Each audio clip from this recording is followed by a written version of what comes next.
Hey everyone, this is WobblyWallaby. Today I'll be discussing the best classes to play in Ragnarok Mobile based on the current PvE instance meta. Currently, the meta is heavily influenced by Constellation Tower and White Star Airship. These instances are very difficult and you need very powerful classes to deal with them. I like that it encourages teamwork since you cannot solo these instances like Isles or Museum, but when it becomes too difficult it starts to limit the classes that are usable. But before that, great news, I have codes to give away. I have 10C, 5 global and 5 EU codes. In the comment section say what are your thoughts on the current PvE meta. Please include your Discord ID and which server you play on, such as C, global or EU, and winners will start getting codes February 10, 2025. Next, let's begin with Constellation Tower, currently the most difficult instance right now. There are 6 classes which are critical for doing level 5, level 4 is doable with other classes. Now, one thing I hate about Constellation Tower is the time limit. I feel like it's a bit too low, so it doesn't allow for much flexibility in classes. White Star Airship does have a time limit, but is much less strict. You also won't fail just by missing the time limit either. Also, for level 5, the devs are truly destroying magic classes with the refined magic damage reduction. As mentioned by Crimacy here, physical have Hollgrehenn, whereas magic does not. He had data mined level 5 Constellation Tower, and I'll put a link to his Facebook post in the description. So for people that heavily invested in magic classes for PvE, this is another sad reality for magic users. The devs really need to do something about it, otherwise the magic meta will be destroyed in PvE. So first is Thor, who is used for dragging units together so the AoE can clear things faster, especially with a tight time limit. You do this with Lightning Cling, and you can see here many of the targets are now tightly stuck together. Lightning Cling has a large area with 5 meters and the 10-second cooldown is low too.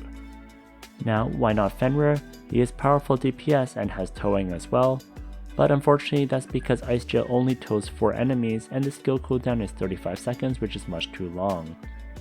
Now, Thor as a class is very powerful even outside of Constellation Tower. It can shred through a single target, and it is a safe bet even though you're stuck with the wind element. Personally, I don't like his playstyle as much. I prefer spammable AoE and having the ability to convert to any element. Next is Liu Mao Xing, who has a high damage frequency, able to burn, which reduces fire elemental damage reduction, and great party buffs. This is the best magic DPS class in the game, and the only one people use in Constellation Tower. For damage, Magical Panda Tofu is amazing since it hits hard and does both fire and water attack. That elemental combination works quite well in most instances. Next, for great party buffs, you get 50% damage and magic damage increase from Mountain Treasure Hotpot. You can also provide heal with Sea Bream, and HP shield with Comet Fried Rice. Now, some people ask me whether I think Morok or Sarah are good. Unfortunately, both don't have as many powerful party buffs. It's more obvious why Liu Mao Xing is S tier, whereas Morok or Sarah would be more of an A tier. So for magic DPS classes, Liu Mao Xing is still unbeatable both in Constellation Tower and in other instances. Next is Khalitzburg, who has high damage frequency, convertible damage, and increased damage debuff. This is the class I most recommend to anyone playing this game. From free to play to pay to win, she is a beast. Her damage increasing debuff comes from her War Rose passive skill. 30% more damage per rose petal picked up or removed is insane. Also, her damage from Memory of Petals has a high damage frequency of 0.5 seconds. Finally, Flower Desperation giving 30% penetration and skill damage is a huge boost to get critical stats. Luckily, Khalitzburg is available to anyone and isn't event or time locked, so I'm glad the devs gave us a busted class that anyone can use.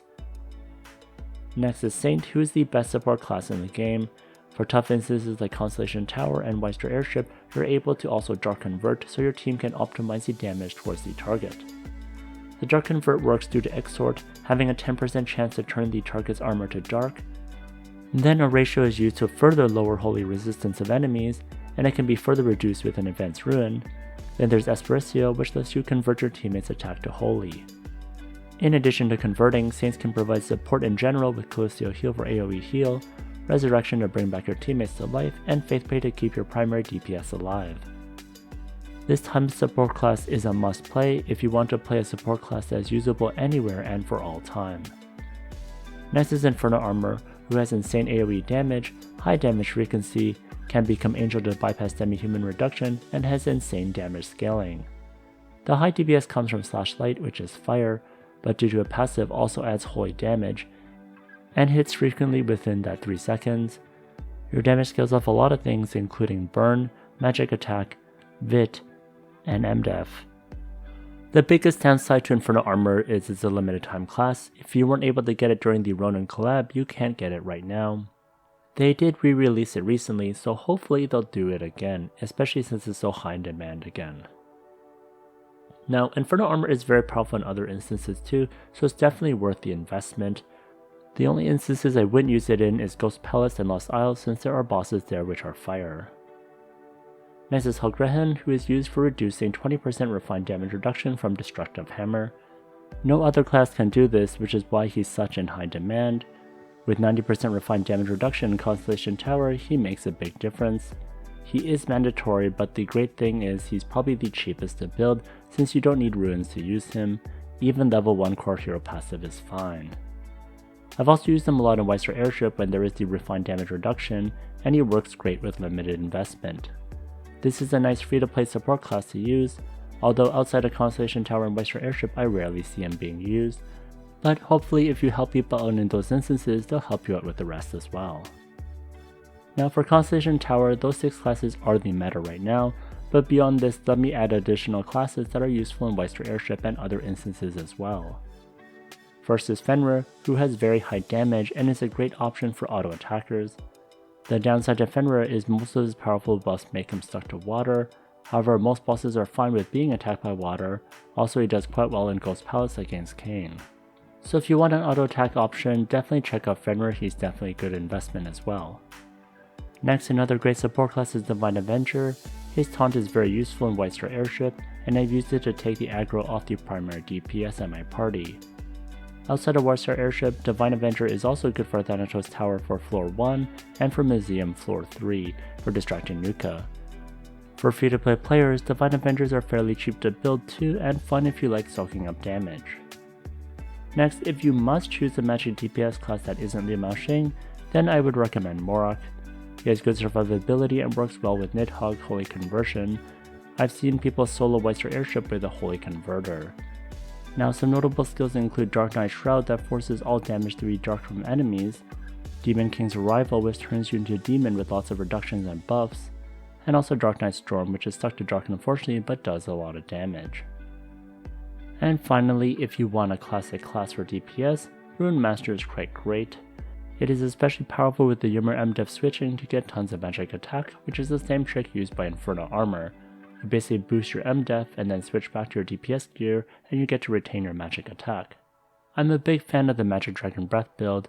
It's almost like poor man's version of Inferno Armor, so in case you didn't have Inferno Armor you can definitely try this out. But instead of doing fire and holy, you instead do water and fire, which is still a good combination. And similar to Inferno Armor, you have Sink or Swim, and you can transform into a non-demi-human with the Death Awakens. Also, you have a great party buff known as Lord's Aura, which gives 30% physical damage increase, which is huge. Now, how about Ninja and Heinrich, which used to be pretty common as well. Unfortunately, outside of White Star Airship, I don't see them being used a lot, so I wouldn't heavily invest in those builds. Maybe the power level of classes have just gone up so much lately that they're not needed as much anymore. Well, that's it for me. If I had to pick 10 classes which I think are great for PvE, I'd go with Thor, Liu Mao Xing, Khalitzburg, Saint, Inferno Armor, Hollgrehenn, Fenrir, Divine Avenger, Morok, and Rune Master.